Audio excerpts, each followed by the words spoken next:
ایک حدیث میں ہے کہ ایک جمعہ سے دوسرا جمعہ، ایک رمضان سے دوسرا رمضان سارے گناہوں کا کفارہ بن جاتے ہیں۔ جو گناہ معاف ہوتے ہیں وہ کون سے ہوتے ہیں؟ یہ حدیث جو آپ نے لکھی ہے یہ صحیح مسلم کے اندر ہے، اس میں الفاظ کچھ اور بھی ساتھ لکھے ہوئے ہیں، وہ اگر آپ غور سے پڑھیں گے نا تو آپ کو پتہ چل جائے گا کہ کون سے گناہ معاف ہوں گے۔ اس میں الفاظ ہیں اگر کبیرہ گناہوں سے بچا جائے، حدیث سٹارٹ اس سے لیتے، اگر کبیرہ گناہوں سے بچا جائے تو ایک نماز سے دوسری نماز، ایک جمعے سے دوسرا جمعہ اور ایک رمضان سے دوسرا رمضان درمیان کے گناہوں کا کفارہ بن جائیں گے۔ تو جب بول دیا کبیرہ گناہوں سے تو اس کا مطلب ہے کہ ایک نماز سے دوسری نماز، ایک جمعے سے دوسرا جمعہ، ایک رمضان سے دوسرا رمضان صرف چھوٹے گناہوں کا کفارہ بن سکتے ہیں، کبیرہ گناہوں کا نہیں۔ سب سے بڑا کبیرہ گناہ شرک کے بعد نماز کو چھوڑنا ہے۔ سورہ روم کی آیت نمبر 31 ہے، منیبین الیہ، رجوع لاؤ اس کی طرف، وَأَقِیمُوا الصَّلَاةَ، اور نماز کو قائم کرو، وَلَا تَكُونُوا مِنَ الْمُشْرِكِينَ، اور دیکھنا شرک کرنے والوں میں شامل نہ ہونا۔ گویا کہ نماز چھوڑنے والا شرک کرنے والی کیٹیگری میں فال کرتا ہے۔ یہ مشرکین کی عادت ہے کہ وہ نماز نہیں پڑھتے، بالکل واضح ہے۔ اور کیا ہے؟ پاکستان کے شناختی کارڈ میں نماز چھوڑنے والا مسلمان ہے نا، قرآن تو کہہ رہے کہ مشرک نہ ہو جانا نماز کو چھوڑ کے، اور مسلم شریف کی حدیث تو اس کو بریف کرتی ہے۔ صحیح مسلم میں 246 نمبر حدیث ہے انٹرنیشنل نمبر کے مطابق کہ بندے کے کفر اور ایمان، شرک اور اسلام کے درمیان فرق نماز ہے۔ اب اس سے بڑھ کے کیسے سمجھایا جا سکتا ہے؟ مسلم شریف میں عبداللہ ابن مسعود رضی اللہ تعالیٰ عنہ کی ایک حدیث ہے بڑی رکت انگیز۔ وہ کہتے ہیں کہ یہ جماعت کے ساتھ نماز پڑھنا یہ تمہارے نبی کی سنت خدا ہے جو اللہ تعالیٰ نے تمہارے نبی کو گفٹ دی ہیں، اس پہ چلو گے تو تمہارے لیے اللہ کی رحمتوں کا نزول ہوگا۔ رسول اللہ کے زمانے میں صلی اللہ علیہ وآلہ وسلم اگر کوئی شخص بیمار بھی ہوتا اور وہ 2 بندوں کے سہارے مسجد میں آ سکتا تو وہ نماز مسجد میں ہی پڑھتا تھا، کہیں اسے منافق نہ شمار کر لیا جائے۔ یعنی اس زمانے میں اگر کوئی بیمار بندہ بھی نماز چھوڑتا تھا تو یہ ڈرتا تھا کہ اگر میں مسجد میں نہ گیا تو لوگ سمجھیں گے کہ اس نے کلمہ اوپر سے پڑھا ہوا ہے، کیونکہ اگر مسلمان ہوتا تو مسجد میں آ کے نماز پڑھتا۔ ان کو کیا پتا تھا کہ کروڑوں مسلمان ایسے بھی پاکستان میں آنے والے ہیں کہ جو اپنے آپ کو صحابہ اور اہل بیت سے بڑا عاشق رسول کہیں گے، جس کا سب سے بڑا ثبوت ہے کہ وہ میلاد کے جلسوں میں تو نکلیں گے، جلوسوں میں، نماز کے لیے نہیں نکلیں گے۔ 12 ربیع الاول کے جلوسوں میں آپ رش دیکھ لیں اور مسجد میں رش دیکھ لیں تو آپ کو پتہ چل جائے گا۔ وہ جلوس ایگزیکٹلی کئی جگہوں پر ظہر کے وقت ختم ہو رہے ہوتے ہیں، ہونا تو چاہیے کہ وہاں جہاں پہ وہ جلوس ختم ہوا ہے وہاں مسجد میں جوتیوں والی جگہ پہ بھی جگہ نہ ملے، لیکن نہیں، لوگ اپنے اپنے گھروں میں چلے جاتے ہیں۔ نماز تو قسمت والوں نے پڑھنی ہے۔ جامعہ ترمذی میں حدیث ہے، ہمارا اور منافقین کا عہد نماز کی بنیاد پہ قائم ہے، جس نے نماز جان بوجھ کے چھوڑ دی اس نے کفر کیا۔ اور جامعہ ترمذی میں حدیث ہے، عبداللہ بن شقیق تابعی کہتے ہیں کہ صحابہ کرام علیہم رضوان تارک الصلاح کے علاوہ کسی کی تکفیر نہیں کرتے تھے، یعنی نماز چھوڑنے والے کو وہ کافر سمجھتے تھے۔ اتنا سینسٹیو ایشو ہے نماز کا۔ تو لہٰذا اگر کسی کے دماغ میں ہے نا کہ میں ایک جمعہ پڑھوں اور آگے سے دوسرا جمعہ پڑھوں اور بیچ کے سارے میرے گناہ معاف ہو جائیں، اس حدیث کے تحت نہیں، نماز چھوڑنا خود کبیرہ گناہ ہے۔ اور مسلم کی حدیث سٹارٹ اس سے ہو رہی ہے کہ اگر کبیرہ گناہوں سے بچا جائے تو ایک نماز سے دوسری نماز اور ایک جمعے سے دوسرا جمعہ اور ایک رمضان سے دوسرا رمضان درمیان کے گناہوں کا کفارہ ہے، ادروائز کوئی نہیں۔ تو اب جس نے نماز چھوڑ دی اس نے کبیرہ گناہ کیا۔ اب یہ بھی ایک بڑی تلخ حقیقت ہے اور آپ سمجھ لیں ایک پریشان کن بات ہے ایک مسلمان کے لیے کہ ہمیں جتنے نون گناہ ہیں نا جو ہم جانتے ہیں ہمارے علم میں، وہ سارے ہی کبیرہ ہیں۔ بخاری مسلم میں درجنوں احادیث ہیں، مشکات کی پہلی جلد میں آپ کو گناہ کبیرہ کا بیان ایک پورا چیپٹر ملے گا، اس میں انہوں نے بخاری مسلم کی وہ ساری حدیثیں جمع کی ہیں کہ وہ بڑے بڑے گناہ کون سے ہیں۔ شرک، نماز چھوڑنا، زنا، چوری، شراب نوشی، جادو کرنا، ماں باپ کی نافرمانی کرنا، غیبت، چغلی، کسی کی دل آزاری کرنا. منتصر جن نے تو انہوں پتا نہیں نا، لسٹ بنا لو 15-20 دی، انہیں کوئی بھی گناہ ایسا نہیں ہے جو نماز پڑھنے سے معاف ہو جب تک کہ کوئی توبہ نہ کر لے. اب آپ سوچ رہے ہوں گے اگر نماز سے معاف نہیں ہو تو کیا کریں؟ توبہ کریں، توبہ سے معاف ہو جائے گا. اور توبہ پاکستانی نہیں کہ توبہ کر کے پھر کام چک کے رکھیے، نہیں، توبۃ نصوحا، ایسی توبہ جو آگے کو نصیحت ہو جائے، ایسی توبہ ہو جائے. توبوا الی اللہ توبۃ نصوحا، اللہ کی طرف توبہ کرو جو آگے کو نصیحت ہو جائے. لیکن بعض اوقات انسان نفس سے مغلوب ہو کے دوبارہ سے گناہ کر بیٹھتا ہے. اس وقت تو اس کی نیت نہیں ہوتی کہ میں توبہ اس لیے کروں کہ دوبارہ کر لوں گا. پھر بھی کبھی کبھار ایسا ہو جائے تو توبہ کا دروازہ کھلا ہے. انسان نے بہرحال جو کوئی بھی جرم کرے اس نے اللہ کے دامن کرم میں ہی پناہ لینی ہے. اللہ سے تو ہم اپنے آپ کو بے نیاز نہیں کر سکتے، لہذا توبہ کا سلسلہ جاری رکھنا ہے. وہ جامعہ ترمذی میں حدیث ہے کہ موت کے غرغرے سے پہلے پہلے توبہ قبول ہے. لیکن اب کسی کو پتا تو نہیں کہ وہ ایک دم موت کس وقت آ جائے. اچانک ہارٹ فیلئر ہو سکتا ہے، روڈ ایکسیڈنٹ ہو سکتا ہے، ایئر کریش میں لوگ مر جاتے ہیں، اور کئی ایک ایشوز لوگوں کے ساتھ ہو جاتے ہیں. ان کو موقع ہی نہیں ملتا توبہ کرنے کا. توبہ کو حرز جاں بنائیں، اللہ کی طرف رجوع لاتے رہیں، اور کبھی بھی اللہ تعالیٰ کے حوالے سے اپنے آپ کو بے نیاز نہ کریں. چاہے کوئی کتنا ہی نیکوکار ہو، شریعت کا پابند ہو، گناہوں سے بچنے والا ہو، توبہ تو اس کی بھی ضرورت ہے. نبی الاسلام جب اس کی ترغیب دلا رہے تھے تو بخاری کے الفاظ ہیں کہ بے شک میں بھی اپنے رب سے روزانہ 70 دفعہ توبہ کرتا ہوں. یعنی یہ 70 کا عدد جو ہے نا عربی میں کثرت کے لیے آتا ہے. یہ ضروری نہیں کہ 70 دفعہ کرتے ہوں گے، مراد یہ ہے کہ 100 دفعہ بھی ہو سکتا ہے، 1000 دفعہ بھی ہو سکتا ہے. تو چلے اگر کسی نے 70 بھی لینا ہے تو 70 بھی بہت بڑی ڈیجٹ ہے. باقی ہمارے صبح و شام کے اذکار میں 100 دفعہ توبہ جو ہے وہ موجود ہے. بخاری اور مسلم دونوں میں حدیث ہے، استغفر اللہ و اتوب الیہ. اس کے علاوہ صحیح بخاری میں جو سید الاستغفار ہے، جو صبح کے وقت پڑھ لیں تو شام تک اگر فوت ہو گیا تو جنت میں جائے گا، شام کو پڑھ لیا تو صبح تک فوت ہو گیا تو جنت میں جائے گا. وہ بھی اللہم انت ربی لا الہ الا انت خلقتنی، یہ والی جو دعا ہے ہمارے بلو کارڈ صبح و شام کے اذکار کے اوپر لکھی ہوئی ہے، اسے حرز جاں بنائیں. لہٰذا یہ جو جتنی بھی فضائل آتے ہیں نا، جیسے بخاری مسلم میں حدیث ہے کہ اگر کوئی شخص فرض نماز کے بعد پڑھے لا الہ الا اللہ وحدہ لا شریک لہ لہ الملک ولہ الحمد وہو علی کل شیء قدیر، ایک دفعہ، اور یہ اس نے پڑھنا ہے وہ 100 پورا کرنے کے لیے. اور اس کے ساتھ 33 دفعہ سبحان اللہ، 33 دفعہ الحمدللہ، اور 33 دفعہ اللہ اکبر پڑھے. یہ 99 ہو گیا، اور ایک دفعہ یہ پڑھ لے یہ 100 پورا ہو گیا. اور ایک حدیث میں آیا ہے 33 دفعہ سبحان اللہ، 33 دفعہ الحمدللہ، اور 34 دفعہ اللہ اکبر، تو وہ بھی 100 پورا ہو جائے گا. ایک حدیث میں اللہ اکبر کے ذریعے 100 پورا کرنا ہے، باقی تینوں 33 دفعہ پڑھ کے، اور ایک میں لا الہ الا اللہ وحدہ لا شریک لہ پڑھ کے.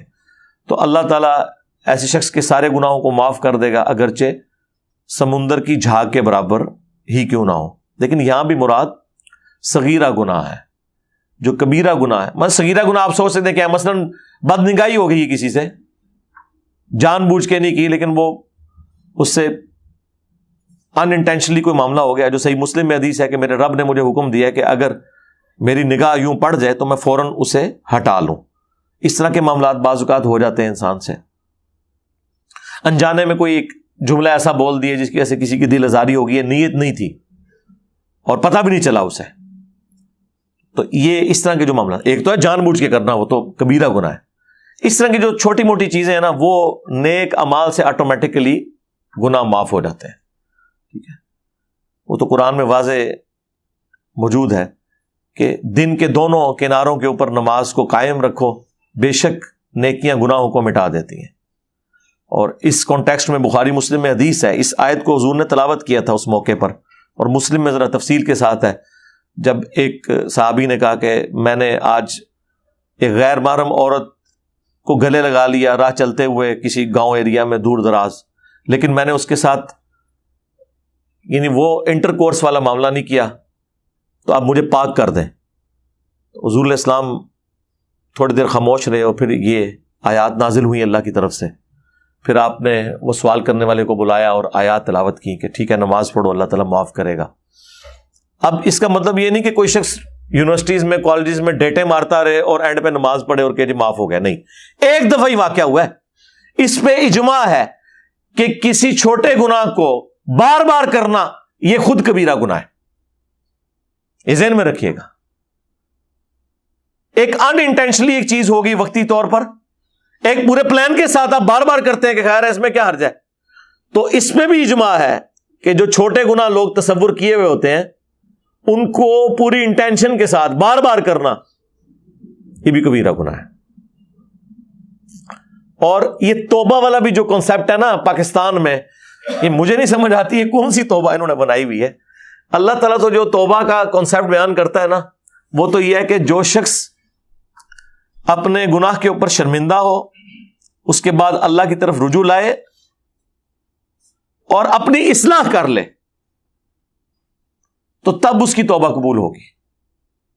یہ سورۃ النساء میں بھی اللہ تعالیٰ نے فرمایا, سورۃ النحل کے اندر تو بڑی شان کے ساتھ بالکل اینڈ پہ جا کے آتی ہیں, پارہ نمبر 14 کے اینڈ کے اوپر جہاں سورہ النحل جو ہے وہ کنکلوڈ ہو رہی ہے. تو آپ کو پتہ چل جائے گا قرآنی توبہ میں اور پاکستانی توبہ میں کیا فرق ہے. زمین آسمان کا فرق ہے سرکار, پتہ نہیں ہمیں کون سا. یہ آیت نمبر ہے 119. ثم ان ربک للذین عملوا السوء بجہالہ, پھر اس کے بعد بے شک تمہارا رب ان لوگوں کے حق میں جو کہ جہالت کی وجہ سے, کمزوری کی وجہ سے گناہ کر بیٹھے, ثم تابوا, پھر اس کے بعد توبہ کر لیں, من بعد ذالک, اس گناہ کے فوراً بعد, واصلحوا, اور اپنی اصلاح کر لیں. یہ اصل چیز ہے. توبہ یہ نہیں ہے کہ ایک کام ہوا تو 100 تسبیح پھیر دی توبہ کی, نہ, اصلاح کریں کہ واقعی نماز چھوڑی تھی اب نہیں چھوڑوں گا, روزے چھوڑے تھے اب نہیں چھوڑوں گا, زکوٰۃ میں نے ڈنڈی ماری تھی اب نہیں ماروں گا, کم تولتا تھا اب یہ حرکت نہیں کروں گا. ان ربک من بعدھا لغفور رحیم. دیکھ لیں, شکر ہے عربی اور اردو میں کوئی فرق نہیں, کیونکہ اردو کی ماں عربی ہے. یہ وہ سارے الفاظ ہیں, ان ربک, بے شک تیرا رب, من بعدھا, اس کے بعد, لغفور رحیم, ضرور بخشنے والا مہربان ہے. کس کے بعد؟ توبہ کرے, جہالت میں گناہ کر بیٹھے, توبہ کر لے, اپنی اصلاح کر لے, پھر بعد میں اگر توبہ کرتا ہے نا, یعنی اس کے بعد اللہ کی طرف رجوع لاتا ہے, پھر اللہ تعالیٰ اسے معاف فرمانے والا ہے. لیکن جو شخص پوری انٹینشن کے ساتھ کام چک کے رکھا ہوا ہے جس نے, وہ نہیں سرکار. یہ کتابوں کا خدا ہے میرے بھائی. اللہ تعالیٰ اپنے معاملات میں بہت سینسٹیو ہے اس حوالے سے. اس کا یہ مطلب نہیں کہ کوئی نعوذ باللہ ہمارے گناہ کرنے سے کوئی اللہ کی شان کام ہو جاتی ہے. نہیں, اللہ کو کیا فرق پڑتا ہے, اللہ تو بے پرواہ ہے, اللہ کو تو کوئی فرق نہیں پڑتا. جو کام ڈال رہا ہوتا ہے نا اس کو فرق پڑتا ہے. لیکن چونکہ اللہ کی یہ خواہش ہے اپنے بندوں سے کہ سب کے سب لوگ وقت کے پیغمبر کی پیروی کریں صلی اللہ علیہ وآلہ وسلم, پھر رسول اللہ کی شفاعت کے ساتھ, میری رحمت کے ساتھ جنت میں داخل ہوں. یہ تو اللہ کی اپنے بندے سے ایک ریکوائرمنٹ ہے.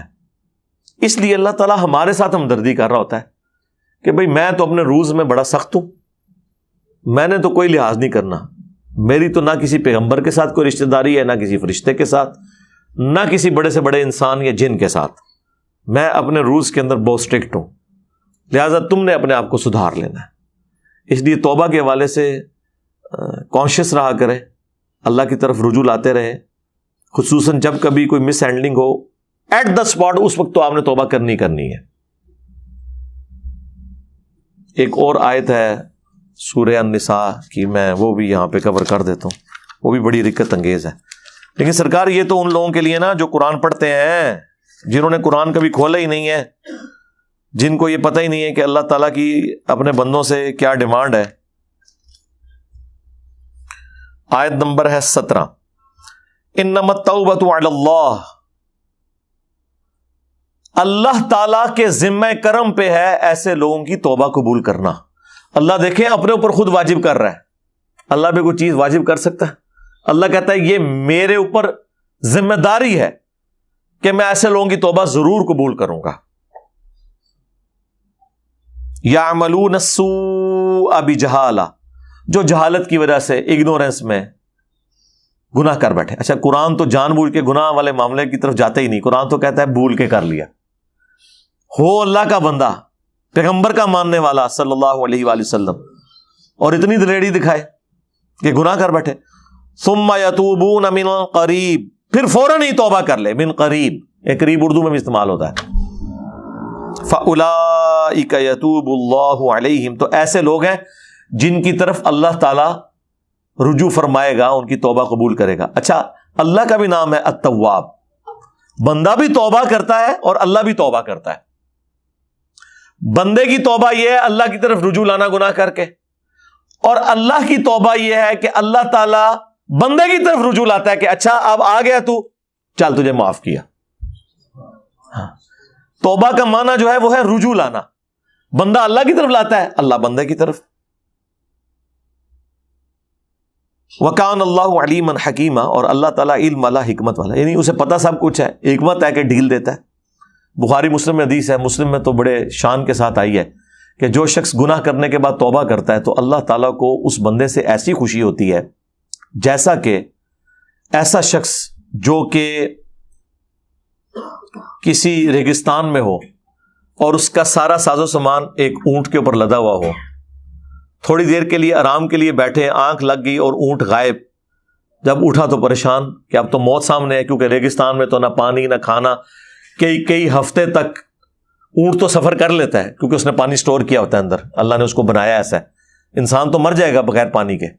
اب وہ بیٹھ کے موت کا انتظار کرنا شروع کر دے اور اچانک اس کے سامنے اس کی سواری آ جائے، یعنی اسے نئی زندگی مل جائے، اور وہ اتنا خوش ہو کہ اس کی زبان لڑکھڑا جائے خوشی کی وجہ سے. کہنا تو اس نے یہ ہو کہ اے اللہ میں تیرا بندہ، تو میرا رب، لیکن زبان لڑکھڑا جائے تیزی میں وہ کہے کہ اے اللہ تو میرا بندہ میں تیرا رب. من شدت الفرح. یہ نہیں ہے کہ اس سے کچھ چیز رسول اللہ یا اشرف رسول اللہ ثابت ہو رہا ہے، وہ ایسے ثابت کرتے رہے. اللہ دے وہ بندے ہو مامو پارٹی تو آڈے لوگوں نے پوری انٹینشنل پڑھایا، آج تک چھاپ رہے ہیں، ڈیفینڈ کر رہے ہیں اس کا اور اس بندے کا جس کی زبان لڑکھڑا گئی. اس کے ساتھ کیا لینا دینا ہے؟ ڈنگروں والی زندگی گزار رہے ہو تم لوگ. اس طرح کی حدیثوں سے رزلٹ کچھ اور نکلتے تھے، اور طرف چل پڑتے ہیں، اپنے بابوں کے کپڑے اترے ہوئے ان کی بزرگی ثابت کرنا شروع کر دیتے ہیں. بہرحال تو نبی الاسلام فرمایا اصل میں اللہ کے نبی الاسلام وہ اللہ کی خوشی کے اظہار کو اس طریقے سے پریزنٹ کر رہے تھے. اس میں سے یہ نکالنا تھا، اس میں سے بابوں کی گستاخانہ عبارتوں کا دفاع نہیں نکالنا تھا. تو ایسی خوشی اللہ تعالیٰ کو ہوتی ہے. یہاں پہ بھی اللہ تعالیٰ فرما رہا ہے کہ فوراً توبہ کر لے اور اللہ تعالیٰ معاف کرے گا.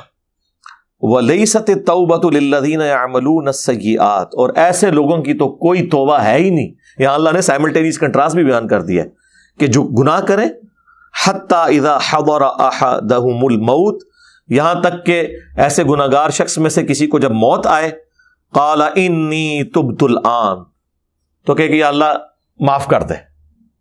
بھائی اب جب موت سامنے نظر آ گئی ہے تو پھر اللہ تعالیٰ ہمارا ایسے کی کوئی توبہ نہیں ہے. فرعون کے لیے بھی آیا تھا نا، الآن، اب ایمان لے کر آیا فارغ. جب وہ اس کو غوطہ آیا جب سمندر میں، تو اس نے کہا کہ میں بنو اسرائیل اور موسیٰ اور ہارون کے رب پر ایمان لایا. اللہ نے فرمایا اب موقع ہے ایمان لانے کا، اب تو موت نظر آ گئی. یہ وہی لفظ ہے انی تبت الآن وللذین یموتون وہم کفار، اور نہ ایسے لوگوں کی توبہ کبھی قبول ہوگی کہ جو کفر کی حالت میں مرے.